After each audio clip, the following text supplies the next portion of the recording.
Magandang araw mga kaibigan. Bigyan natin ng reaction, opinion itong post ni Attorney G.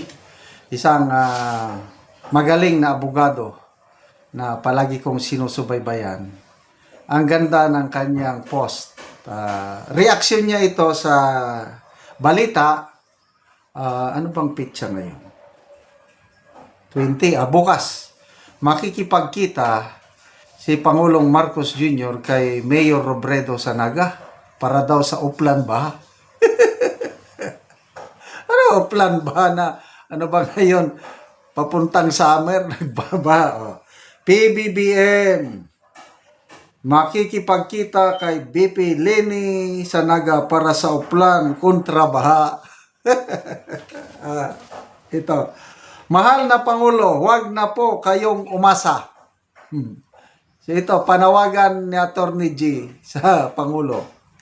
Mabait lang po talaga si Mayor Leni at marunong po siyang rumispeto ng inyong opisina.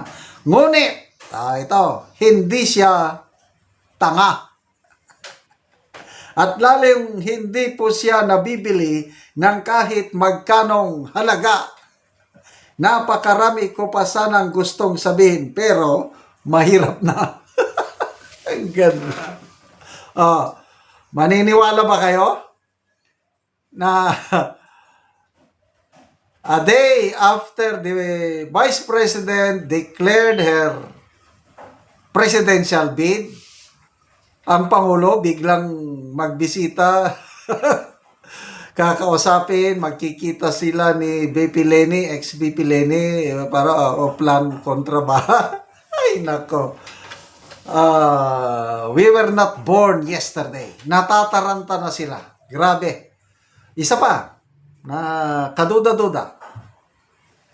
Nung tinanggap na yung irrevocable resignation ni Director Jaime Santiago, naglagay na sila ng NBI Director, Attorney Magno.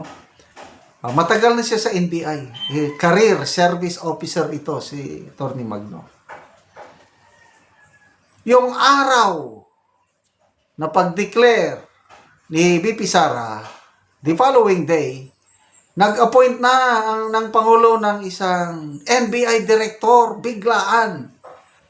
Attorney Milvin Matibag, na dating supporter ng mga Duterte, dati siyang Secretary General ng PDP Laban, talagang sumama sa mga Duterte. Kailang nung umupo ang Marcos administration, bumaliktad kaagad. At nung nandyan na siya sa kampo ng mga Marcos, ang dami niyang sinasabing hindi maganda kay BP Sara. O yun, itinalagang NBI Director. Nako, ano kaya? May niluluto? Paghandaan natin yan. Kasi, yung pag-declare ni BP Sara na tatakbo ng presidente, yun na yung nag-open ng gate para atakihin na siya ng gusto. So, dyan na natin matetesting yung tibay ng loob, yung fighting chance ni BP Sara. Pag masurvive niya itong mga kung ano-anong atake niya, nako, lalo siyang magniningning, bituing, puno ng ningning. Marami pa silang mga ginagawa. Sa Kamara, biglang nahinto yung impeachment, yung committee hearing, dapat within this week na sana tatalakayin. Biglang kinansel ang mga So, nag-i-strategize na ba sila? Nakakatawa yung marites ni Corina Sanchez. Sabi niya, may marites ako, may theory ako. Na mayroon ng mga kongrista gumagapang, kinukumbinsi na ang mga kapwa nila kongresista na wag nang suportahan ang impeachment ni BP Sara para hindi sila mapag-initan. Na to make it safe, sabi, either mag-abstain or mag-absent sa araw ng butuhan. Natatakot na talaga sila. Balik tayo. Baha. Ngayon is February. Kung may bagyo man, paminsan-minsan naman. Kasi ang mga ting bagyo, June, July, August, yun na. Pebrero. Baha? Ay, nako.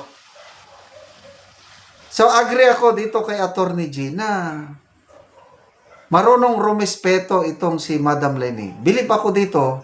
Sayang at siya sanang presidente natin dahil tama yung sinasabi ng mga liberal party leaders na kung merong kandidato ng oposisyon o dilawan, it should be Madam Lenny dahil walang bahid ng korupsyon sa kanya. Agree ako. Matino yung Robredo family. Para bang Duterte sa Davao, kung sa Naga, nandiyan ang Robredo. Mahal ng mga taga-Naga yung mga Robredo. Nabasa ko ang kwento ni Mayor Jesse Robredo nung nakachinelas lang, nagbabas lang papuntang Manila. Talagang mahal na mahal siya. Nag-serve siya ng gusto sa Naga City. Kaya tama lang na itong si BP Lenny is tumakbong mayor at yan ngayon pagsilbihan niya ang taga-Naga. Ano yung posibleng ito, haka-haka lang. Speculation lang. Maliban sa baha, baka pinag-uusapan na yan ang team up unity ng Marcos and Robredo camp sa 2028. Madadala ba si Madam Lenny? Agree ako dito na hindi siya tanga at lalong hindi po siya nabibili ng kahit magkanong halaga. Maprinsipyong tao si Madam Lenny. Yun ang obserbasyon ko sa kanya. Sa tingin ko, kung tatakbo man siyang presidente sa 2028, it will be under the banner of Liberal Party, solid opposition. Ayaw niyang makipag-team up sa mga Marcos. That is my humble opinion. Kaya kahit anong gawin ninyo, hindi nyo madadala si Madam Lenny na sumapi sa mga Marcos. Pwede pa yang si Risa Hontiveros, pwede pa si Bam Aquino. Madam Lenny, huwag na kayong umasa. Salamat mga kaibigan sa inyong pagsubaybay sa ating channel. Nakakatulong kayo ng malaki sa tribong Talandig ng Bukidnon dahil ang income natin sa channel na ito is pantulong po sa tribo. Namimigay tayo ng libreng yero at pako para makapagpatayo sila ng mas maayos na tirahan. Panoorin ninyo ang video na ito. Taga ano gero?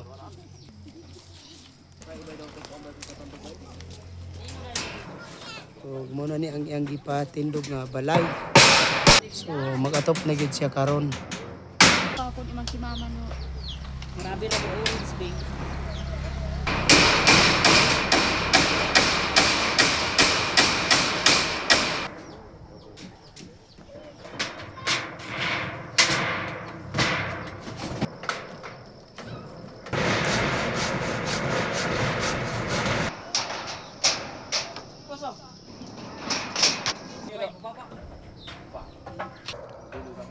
Kanda po na.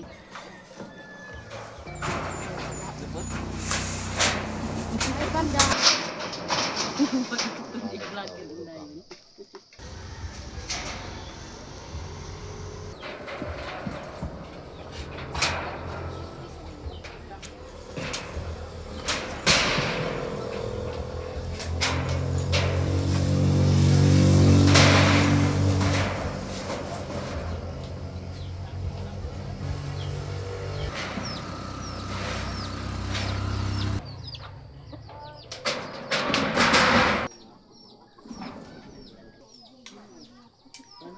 Ug karon humanagad sa pag-atop.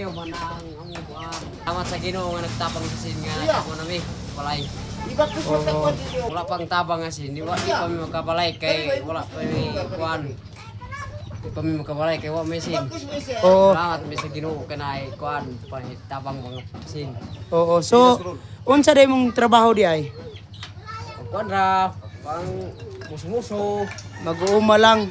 nag-uma uma. Oo, so igo ra gyud sa pagkaon ang kinitaan. Ano lang kinikita sa pagkaon. Oo, so salamat kayo. Salamat kayo kaya na may mga namig balay. Oo.